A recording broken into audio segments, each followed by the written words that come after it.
Welcome to Political Perspectives. I'm Hugo Gurdon, Editor-in-Chief of the Washington Examiner. If you're joining us on YouTube, please like and subscribe to our channel and become one of our close associates and members. I'm joined today by Jim Antle, Executive Editor of the Washington Examiner magazine, and I want to talk, Jim, about things going on in a week where perhaps one might say that President Trump is recovering some of the political ground that he might have lost recently. The first thing that had come up is he announced the beginnings, at least, of a deal with China on tariffs. Right. Instead of tariffs of 145% on Chinese goods coming into the United States, there will be tariffs of 30%. That includes the 20% on which is associated with precursors to fentanyl, and the 10% standard tariff applied to many nations. Now, is this a success or a capitulation by Trump in the face of turmoil in financial markets and forecasts of recession? It seems, as I understand it, simply to return us to the position that we were in before the early April announcement of Liberation Day. So is it a success? Is it a capitulation? So a lot of it really depends on what happens in the next phase of the trade talks. So as has often been the case, we're looking at something that's happening in a 90-day increment, and that this is supposed to be sort of a transitional agreement. So it could be a capitulation, but I think it also is a success in terms of which part of the Trump administration is really driving what the tariffs are supposed to do. And I think it is a success for Treasury Secretary Scott Bessent, who clearly views the tariffs as more of a tool and would like to see the tariffs used both to secure more investment in America, but also as a mechanism by which American companies can get more access to foreign markets, rather than some aides like Right. Peter Navarro, who have more maximalist and perhaps decoupling goals. Yeah, I suspect that the 90 days, although it is said that there might be snap back to much higher tariff levels, that the 90 days will allow the administration, will allow President Trump to declare victory and sort of push the whole trade war into the background. And this does suggest, I think, that that Scott Bessent has won the argument within the cabinet, and we'll see, I suppose, in 90 days, and we'll see if there are other trade deals that the threat of these much higher tariffs can produce with other countries. Let's move on now to the president's tour of the Gulf states, which continues as we speak. So there's been a huge order for Boeing aircraft from Qatar. Mm-hmm. Trump has been received with great pomp and circumstance, but I want to get your assessment on how this looks for America's position in the world. You could say that the pomp and circumstance, the cavalry escort for the armored car and that sort of thing in Saudi Arabia, was very much showed the sort of dignity and authority of the United States. You could say, however, that it was very flattering, and that really Trump was going to the Gulf to collect huge deals of the sort signed in Qatar. So how does it make America look, this tour? Well, I think, obviously Trump is betting on being able to make deals with some pretty flawed governments. And there really isn't, among any of these states, any not flawed governments from Right. an American and a Western perspective. But I think that it looks the way I think it mostly the way Trump wants it to look. I think Trump wants to be received with great fanfare and to be shown doing America's business, the old Calvin Coolidge line that the business of America is business. So I think he's hoping to come away from this with, one, some satisfactory economic deals, and two, hopefully with some progress on some of the diplomatic initiatives that he has in the region. Obviously, to critics of the president, they're going to sort of cast it as this authoritarian guy going over there and hobnobbing with other authoritarians, and they're all getting along very well. Right. Well, so the Democrats are making hay over some of aspects of this. In particular, the putative gift of a new Boeing jet to be used as Air Force One. It's been called the Flying Palace because it was previously used by the Qatar royal family. The ethics of that gift, if it is to be used as Air Force One, but then apparently to be, at the end of Trump's term, perhaps to be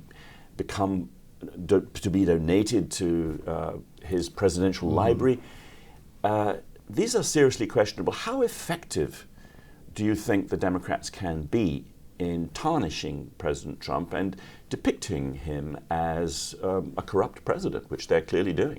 Well, I guess, though, it's a good sign that he's planning on focusing on his library in 2029, so they don't have to worry about so much that he's planning on still being in the White House. Well, that's, I suppose, at that true, time. yes.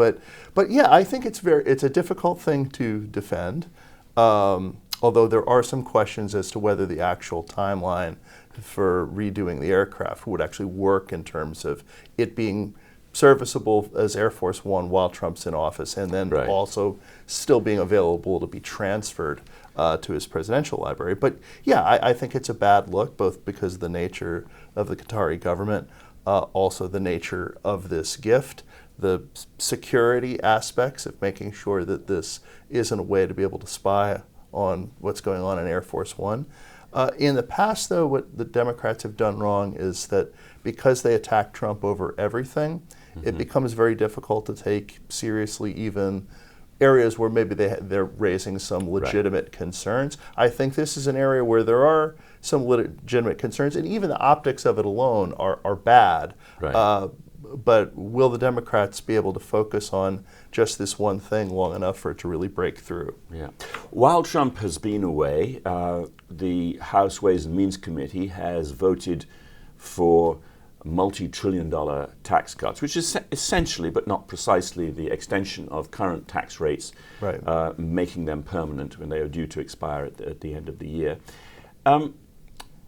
Talk a bit about where the politics of this stand and what the chances are of this bill getting to Trump in approximately its emerging form now.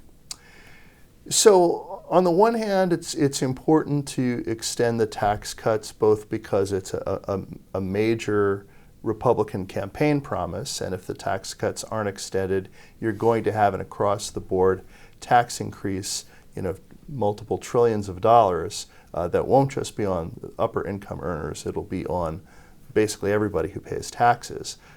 So it's important to get across the finish line for that reason. Secondarily, depending on to what extent the tariffs actually do end up taking place, Trump is really going to need these tax cuts to soften the blow of those tariffs, and it's also a big part of what they claim their economic strategy is going to be. That's going to be very low taxes on investment in the United States and doing business in the United States, and tax penalties for taking your business abroad. So it's pretty central to their economic approach. But the Democrats are going to do a political attack that's going to try to frame the tax cuts as tax cuts for the wealthy that are going to be paid for by cuts to Medicaid, cuts to health care benefits for ordinary people, for lower income people and ordinary working people. Yeah, it's extraordinary that the tax cuts that we have had are consistently described by Democrats as favoring the wealthy and hurting the poor.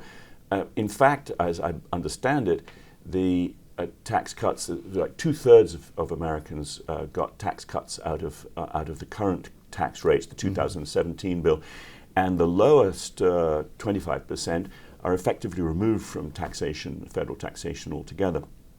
So there is definitely a messaging issue for the Republicans to make sure people understand that this is not a tax bill that simply rewards billionaires, as the Democrats are well, and Trump has tried to make it even less so by adding components like no taxes on tips, no taxes on overtime. These are tax cuts that would much more obviously benefit working people, though it comes at the cost of, one, additional revenue, and two, these are tax cuts that don't have quite the same supply side effect as the marginal rate cuts do. So it adds to the sort of optics of, are we adding to the debt, which in and of itself could undermine some of the more pro-growth effects of the tax cuts overall, but it does sort of blunt some of those Democratic political attacks.